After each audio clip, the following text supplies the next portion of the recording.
Got it. We're getting coached up tonight for sure. Well, I'm guessing Coach would ask his players to stay away from the bottle rocket wars and stuff like that. Yeah, we don't need any Jason Pierre-Paul incidents for the Ram train. Well, I tell you what, let's go and bring him in right here. And there's maroon and gold colored off the bench radio tonight for sure. Tyner Rams represented head coach Christian Mainor. We also got Tuff Bohannon and Nick Stallcup in the house. Guys, how we doing tonight? Thanks for coming down. And it's still the dead period, but we definitely appreciate you guys coming in and talking to us. How we doing tonight? Good. Doing great. Doing great. Excited to be here. So you've been on a couple of our shows, whether it's interviews or I think you showed up one time last year with a guy that is familiar to this radio station. That's Goose Manning. Still giving him a hard time, I'm sure. In the press box. That's right, we did. Yeah. On the turf. So you guys are getting turf at some point. So some point. A lot of changes going on over there off of Tyner Road. You know, Coach Tyler Mainor is back in the fold. Tough, you and Nick are on the staff this year. So a lot of changes, but a lot of exciting times going on there for the Ram train. How's the summer been going for you guys? Great. You know, we've done a really good job.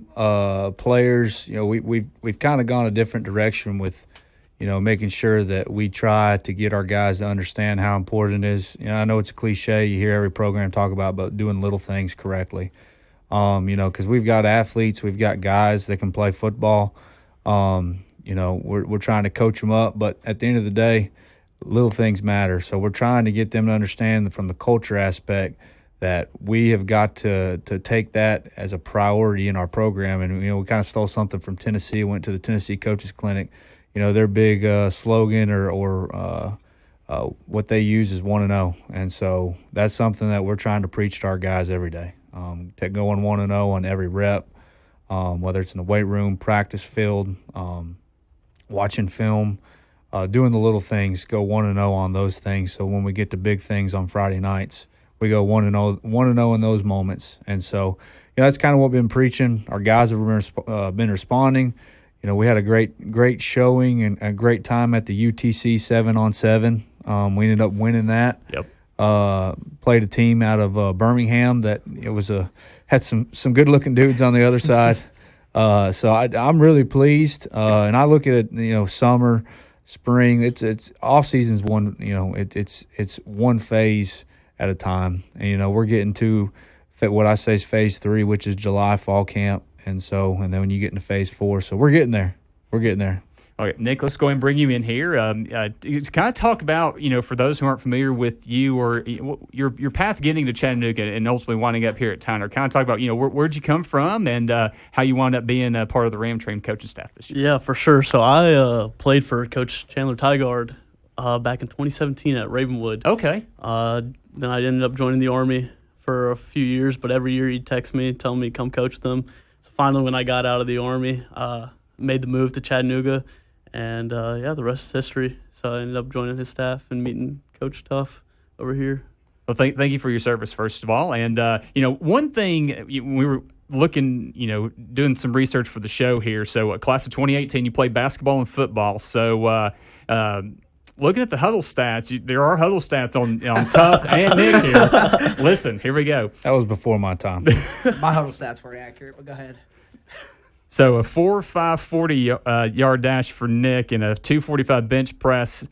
Tuff, let's throw it over there to you as well. 4.7 40-yard dash and a 2.25 bench. Are those numbers still accurate, or has Tuff taken the lead on both there? What do you think? I think it depends who you ask. I think the accurate statement would be they're still accurate. Okay. Yeah. Coach Mainor, you got anything to say about that? Or you're ultimately the tiebreaker, I'd say.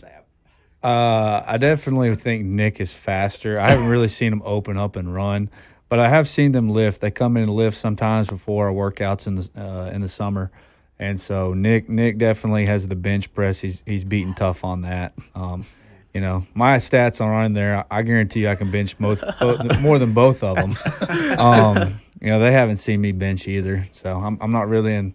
I keep telling myself every week, I'm going to go lift. I actually did lift last week.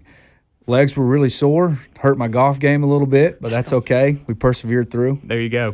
Fight through the pain. I love it. So, Tuff, talk about, I guess, your path as well, because I think, you know, like Coach Mainor, you're a Florida resident, or you're from the state of Florida. So kind of talk about your path and what ultimately got you here coaching for the Rams this So year. I started coaching in Southwest Florida as soon as I got out of high school. Me and Coach Mainor actually met through social media on Twitter, just talking football, and it turned out we were from the same area. We actually played against each other in high school. He was a senior, I was a freshman, and some 7-on-7s. That relationship, we started getting really close, talking every day, and we said whoever made it to a state game first, the other guy had to go watch it. So he made it first when he moved up to Tennessee, got to meet Coach Mainor and watch and be in the box with a headset for the championship game. So I knew Tyner was a special place then. Talked to my now fiance. About a year and a half ago, we decided to move up and take a job at Cleveland. That was something. Now just reestablishing the relationship with Christian, we kind of knew it was a good fit for us to go back to Tyner. Absolutely. It's definitely a special place. And, Coach, I've mentioned this to you. Tyner has a soft spot in my family's heart. My dad played back in the 70s there. My mom went to high school there as well. And grandparents live, a stone's throw away. So, and like you said, some of those buildings that you guys are moving out of were around when my parents were in high school. So that's definitely it's definitely a cool place for sure. And I'm glad you guys are there leading the charge. And Tuff, you were a multi-sport athlete in high school as well, correct? I was. I played baseball and football. So the advantages and I guess not disadvantages, but the challenges, let's say, because both of you guys played multiple sports. Coach, you did as well. So kind of talk about that, because it's still kind of a thing I've noticed, especially in 2025. There's a lot of local student athletes playing, multiple sports to kind of, I guess, stay in shape and stay loose too. Yeah, we're blessed to have a good basketball coach at Tyner and EJ. We have a great relationship with him, so we're able to tell the kids, hey, you guys should play every sport possible. We believe in the multi-athletes at Tyner Academy. We want you to go play other sports. Obviously, when it's football time, we want you to focus on football and really lock into what we're doing at Tyner. But we are definitely, speaking from my personal experience in high school, I played baseball, but I knew my true love was football. So I knew I was going to take that more serious as that sounds. But we definitely believe in guys should play multiple sports at Tyner.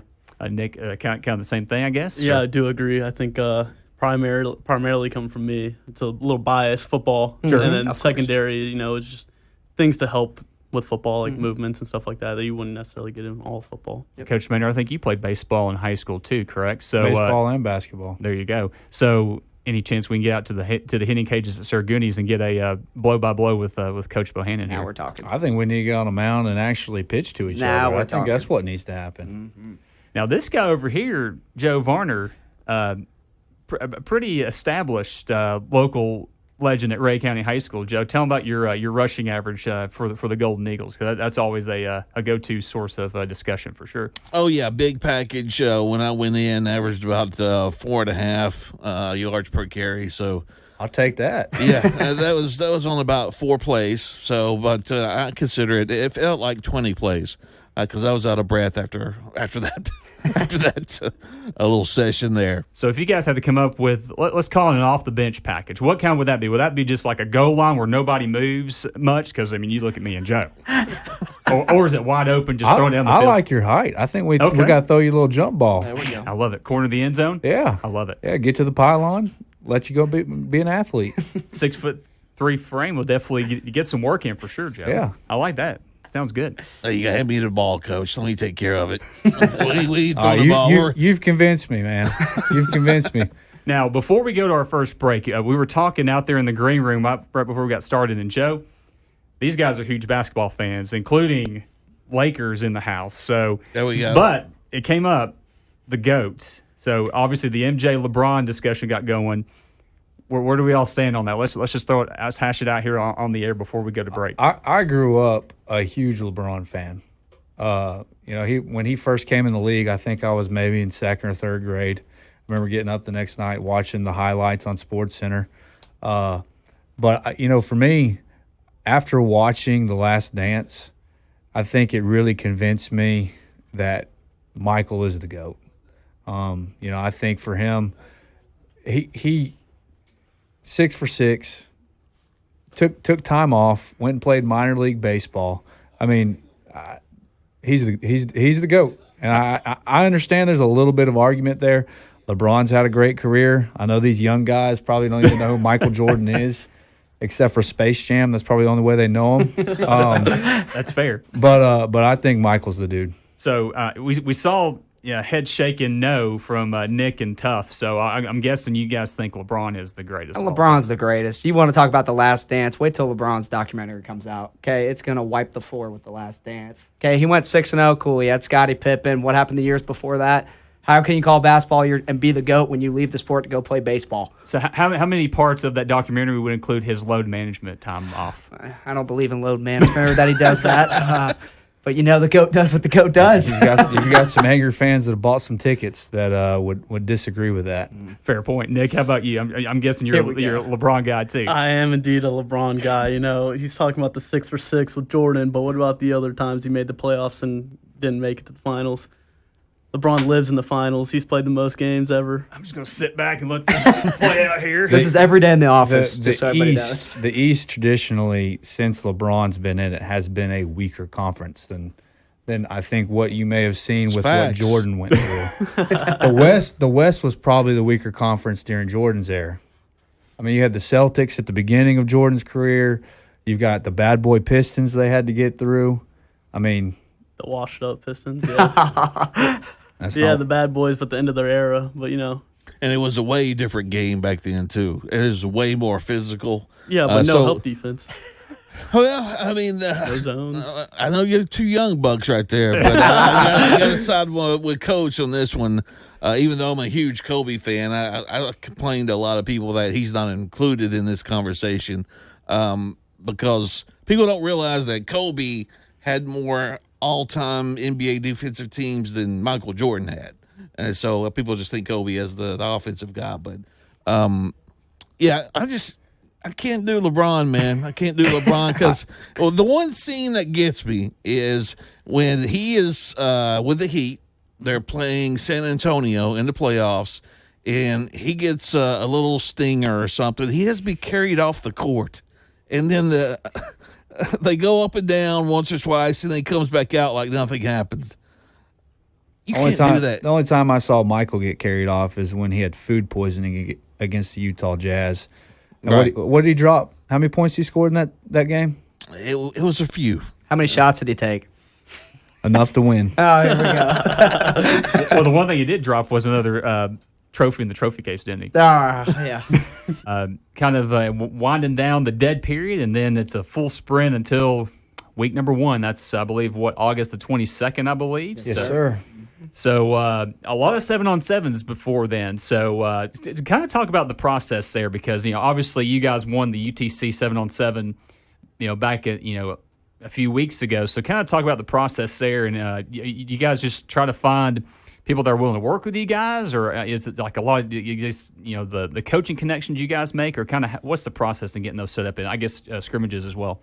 Yeah. So there's schools that in the area that typically will host 7-on-7s, and so as soon as the season's over, they'll kind of send text out to folks that want to. Ringgold, Coach Chris, he'll have a couple 7-on-7s. Coach Akins at Walker Valley will. I know Coach Manning had a couple at Ooltewah. So you try to stay local. You don't want to. We got to spend money on buses. That's not something that we have paid for us. It's something that comes out of our budget. So we try to stay local. Also want to be able to face good competition. And you go down to Ringgold and you face some of the schools in Georgia. That's good competition. Same thing at Walker Valley. They're a 5A school. They'll get 6A schools that'll come out there. So it gives us you would think me being a quarterback coach, a skill coach, I love 7-on-7s. There are parts about it that I do love. There also are parts about it I don't like. I think a lot of times, especially in the 7-on-7 culture that we have now today, it's we try to do the best we can to simulate real football, but at the end of the day, it's not real football. There's some things that you can get out of it that are beneficial to your team. Like, for example, competition. I think that's the first thing that you get is it breeds competition, whether you're going to compete or not. Adversity can hit. So when things don't go well, which we had several times at UTC, how are you going to respond to that? Like I said, we've been preaching 1-0, 1-0, 1-0. Our guys break it down on 1-0 constantly. We had a guy named Gage. He does our videos. I don't know if you guys have seen those. He does a phenomenal job. He's a student at Tyner. And so we watched the YouTube video documentary he did, and our guys are constantly breaking down on 1-0. And when bad things happen, sometimes we would snap back, but at some point we would realize, let's just move on to the next play and go 1-0 on the next play. And that we could see that happening in real time, and also when you're watching the video, you can see it as well. Yeah, for sure. And so, Coach Bohannon, let's ask you this. Co-DC and I think, inside linebackers coach at Tyner. So I guess on the defensive side, defensive mind, talk about the 7-on-7 process there. I'm sure, so you guys just obviously go out there and kind of see what the other team is going to give you, but kind of talk about the process and how the 7-on-7 affects on defense, because mainly people think about what it does offensively. Yeah, a lot of people, especially on the defensive side, end up hating 7-on-7. I'm a huge fan of it. Okay. I like it. I like teams that do weird stuff out of it that's not football realistic at all, because even though they're unpredictable and doing stuff that isn't realistic to football, on the defensive side, we're able to see who we can trust to at least do their job. Like, hey, no matter what they're throwing at you, your job was this. Did you do it? Okay, well, we can trust you. You move up the depth chart. Now you're going to play. I think communication's a big part of it for the defensive side. We have been all over our guys about communicating on our side of the ball. So just being on the same page, make sure we get to the right calls and checks. I think it's huge for us. And then competing. When the ball's in the air, there's only one thing in football. It's to go get the ball. That's how you win games. So I love 7-on-7. It's fun for the kids, different opportunities to get seen. It takes one viral video now on social media to get an offer. So you're just getting your kids in front of more cameras for more chances to get offers. And Nick, looking at your profile here on X, you're on both sides of the ball. It looks like passing game coordinator and defensive backs coach. So, kind of talk about, I guess, what's your thoughts on that? Because looking over the schedule, like you guys said, you got Bradley Central, Walker Valley. I think you guys have a scrimmage against Ringgold and McMinn County. So, kind of talk about how excited you are about that. I like it. I just help out on the offense side of the ball more. I'm strictly mainly a DB's guy. Gotcha. Quarterbacks, I just kind of help with their footwork and everything, but it's really good for them to be able to actually visualize and see their reads in a real game kind of thing, rather than just throwing routes on air all the time. So I think it's really good for quarterbacks to learn their progressions and everything. Absolutely. And, looking ahead to kind of week number one, I don't know how you guys are going to handle this long road trip you guys got to handle going over to Silverdale, but hopefully I'm sure charter buses are lined up for the long haul from Tyner Road to Bonnie Oaks Drive. So talk about that. Buses did cross my mind. I do think that would be funny. I don't want to have to pay for charter buses. So if there's anybody out there who would like to donate a charter bus, we'd love to take it. Yeah, week one, man, we're excited. Got Silverdale. They're a spit away from Tyner. So it's funny. My son's 6U baseball team. There's a Silverdale coach. His son plays on that baseball team as well. Okay. And so his name's Coach Warrant, and he. We've been kind of talking about what should we call it. It's almost like you see the Florida State, Ohio State, Michigan. They have these rivalries. I think. Minnesota and Iowa, they have these trophies that we've got to have something. I don't know, the Battle of Bonnie Oaks, the War, the Battle of Exit 7. I don't know what we call it. We got to have a name, and I think this is a tradition. We got to keep playing this week one. I think it's great for the community. It's great for their community, our community. And Silverdale, they're a great partner. They do a lot of things in our community that help in service and things like that. But yeah, we're looking forward to that. And so, I know they do a great job coaching wise. A lot of, he's a big culture builder. They do a lot of things as far as X's and O's. They do a great job of that. They make you have to do a lot, especially our guys. They're a high tempo offense. And so our guys have been talking about that over the summer. But I think that, I'm looking forward to it. It's going to be a very fun partnership for the next 2 years, and hopefully we can keep doing it and move forward after that. Is the strategy there just to find somebody that's willing to play it? Because, obviously with the Division II schools, it's kind of tough for them to find work. But, for a program like you guys as well, it's kind of, tough for you guys to find non-region opponents, I'm sure, as well. It is. And it was tougher than it should have been this year. We had a couple teams that were on our schedule that agreed to play that kind of backed out.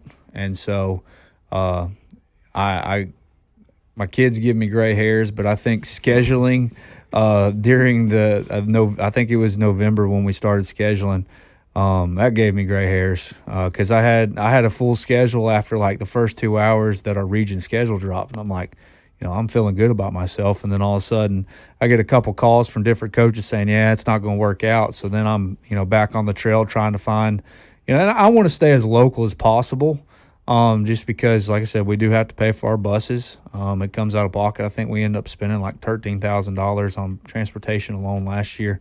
But again, also, we got a good mix in our schedule of teams in town that are going coached really well and teams out of town. I think we got to go. We have Marshall County on our schedule. They just had a Mr. Football winner in 4A. And so we have a couple others that we had a team back out recently, and so we've been trying to fill that void. I know you guys saw the post on Twitter of us trying to find another game. We found one. Not going to announce who it is yet, but we did find one, and so we're looking forward to that one as well.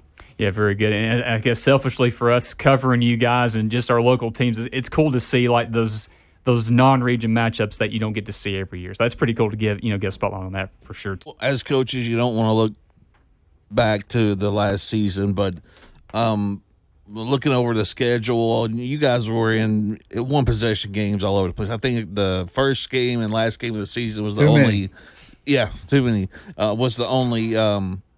non one possession game. So do you look back on those? I'm talking about directly after the season is over with and say, all right, we need to really work on this coming up for the next season.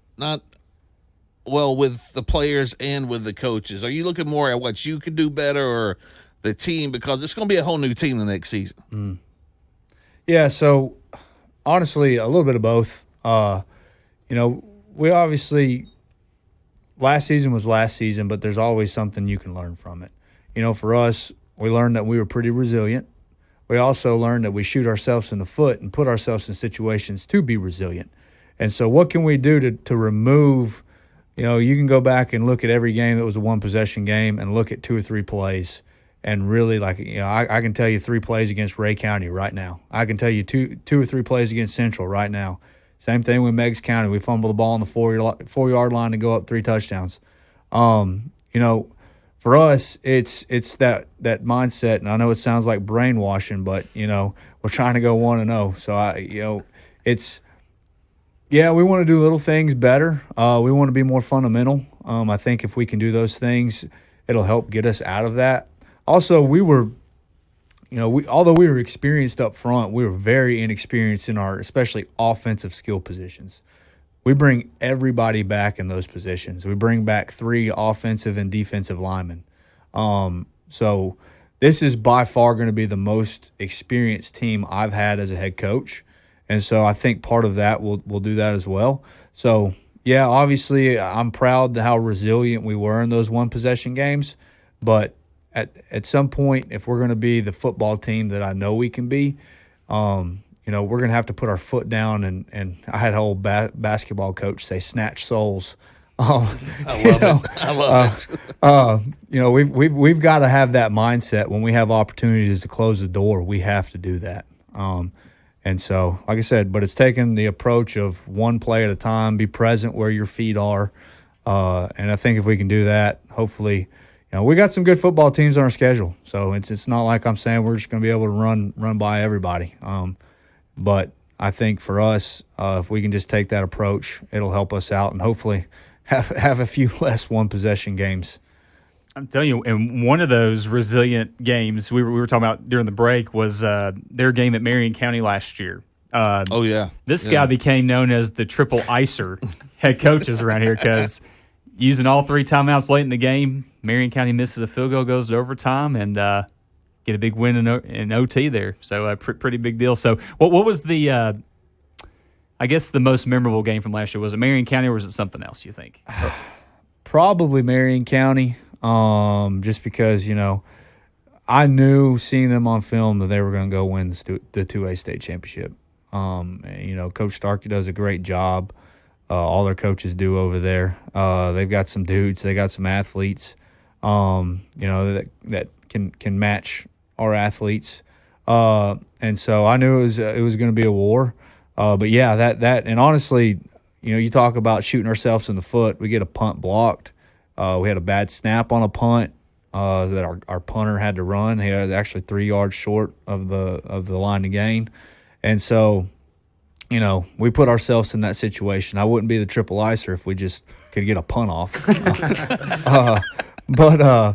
But yeah, that was a great one, man. And Marion County's finest. They really enjoyed the 3 timeouts. That was my follow-up question. What was the mood inside or there in Jasper when that 3rd timeout was called by you? And followed by the missed field goal, so I'm sure it just went through the roof for sure. Yeah, they were on a high because they were down 14 going in towards really 10 minutes left to go in the game, and somehow they score 2 touchdowns, and then we actually get the ball back with 50 seconds left with 3 timeouts. Our center's not had a bad snap all year, and snaps one 2 yards in front of the quarterback. They get the ball with a chance to score. Our defense did a great job of forcing the field goal, and then that's when the 3 time. And by the 3rd time, I'm sure there was some 4-letter words coming from the other side, and all I did was go out to the numbers, tip my cap to them, and. But no, that was a great night. That was a night I'll remember. And then y'all had Luke the Boot. Yeah, he won. I guess it was the Coca-Cola.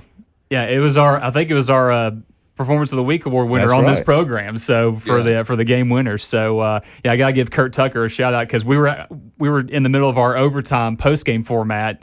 And I was getting updates from the game, reading those off as it was happening. And Kurt Tucker is the one that came up with the triple icer. So I want to give a shout out to Kurt for sure. That's good stuff. So, a question for all 3 of y'all: any pre-game or post-game superstitions or traditions as coaches?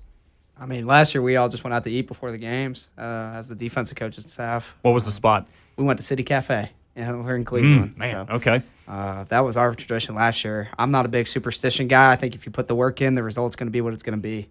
So I don't really have any. Nick, would you just say the same thing there too? I would agree with that. Also, on top of that, some energy drinks. Big must-have. Christian, how about you? No, I don't really have any superstitions. I guess you could say we're probably pretty boring when it comes to stuff like that. There you go. But, no lucky socks, lucky underwear, and none of that. Favorite sports teams? Obviously, we got in the the Jordan LeBron debate, but as far as like sports teams, I think you're a Florida State fan. Got another Florida State fan right here too. Yes, sir. Yes, you do. Florida boys. How did you guys make it through the last football season without wanting to thinking about the next one? Want another following week, right? Yeah. Nick, how about you? Titans fan, through and through. I'm not huge into college. I support the Vols, but very good. I just like watching football in general. So it's tough being a Titans fan right now, isn't it? For sure. Of course it is. It's always they're going to figure out a way to get to improve moving out of the new stadium. Mike Keith is not the voice of the Titans anymore on the radio, and I read that they're not going to be doing the Oilers uniforms this year. So I'm like, give us a little something positive. I guess the number 1 pick. So what do you think about Cam Ward being the number 1 pick? I think it was the best option available. Come on, man. He's a baller. Yeah, that's coming from a Florida State fan. That's the best option available. That's tough. He's a baller. I didn't say he was bad. The best option available sounds like he sucks. That does. I would bet. All right, he's the best player in the draft, and we chose him number 1. There you go. I guess for a reason. So I guess for the 2 or 3 Florida State fans over here, you're a Florida State fan. Let's go. So the team you want to beat the most, who's the biggest rival for you? It doesn't have to be like a traditional Florida State opponent. It's not even close. What were you going to say? UF. Oh, see, I told you. You're a fake fan. I'm going to say Miami.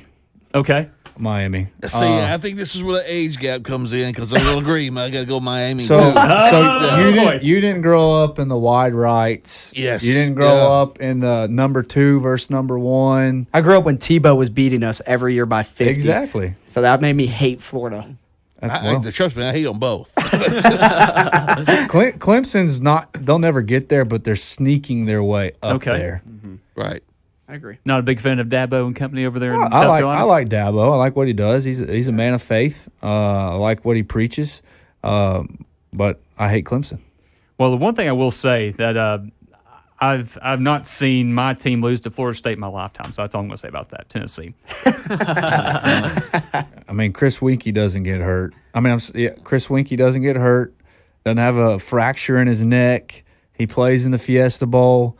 I think when Vols fans say feels like 98, that wouldn't even be a saying. Well, Peter Warwick, I think, is still covered by the defensive backfield for Tennessee, so he covered like a blanket, baby, all night long. Virginia Tech covered him like a blanket, and he made highlights. So you just got to get the ball to him.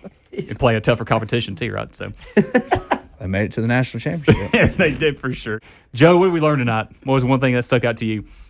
Well, we know Tyner has athletes, and they got a. That's a hot take right there. Yeah, it's a hot take, yeah. They're always going to be there when it comes down to it, and I'm looking forward to a season from you fellas. Looking to see what your team has to offer, and we have learned that Florida State is quite superior to other college football teams. I wouldn't go that far. Well, take away last year. That was just an anomaly. Overcoming adversity is going to be the theme. Isn't That's that right? Exactly, son. Undefeated. That was a lot of adversity. Well, so won't be that long. It won't be long before you guys are strapping up underneath those lights, and it counts on the win-loss record. And so, what's one thing you guys are looking forward to the most, I guess, for this 2025 football season? You going first? Fish sandwiches. Ah, yes. I can't believe we hadn't talked about that. So that's one thing that will be in the starting lineup. It's a Tyner tradition. It has to be. Absolutely. Miss Sabrina will get those things. We'll get them rocking out. You better get them early because they sell out early. We may have to sell try out fast. We have to work with Coach Connor at Silverdale, see if we can get that thing on the road as well. Actually, it's not a bad idea. that was something they actually had talked about. So we'll find out for sure. Yep. Tuff, Nick, anything that sticks out? We got about a minute left. He might not be happy with his answer since he's sitting next to me, but I'm looking forward to playing Cleveland. I think it would be a shame not to bring it up, but just being there last year, obviously, going a different direction. I'm looking forward to playing them. Nick, how about you? 2025 on the ropes, in store. What are you looking forward to the most? Cleveland as well, but also getting Tuff his first playoff win would be awesome. Plenty of, I'm sure there'll be opportunities to do that for sure. Well, guys, we can't thank you enough for coming down here. Thanks for being a part of this, and I'm sure we'll be talking quite a bit about you guys and crossing paths during the football season. We appreciate the time as always. We definitely appreciate that. Sir. We appreciate the invite. We appreciate the love you guys give the Tyner Ram Train, and we're looking forward to you guys covering us this fall. We'll definitely do that for sure.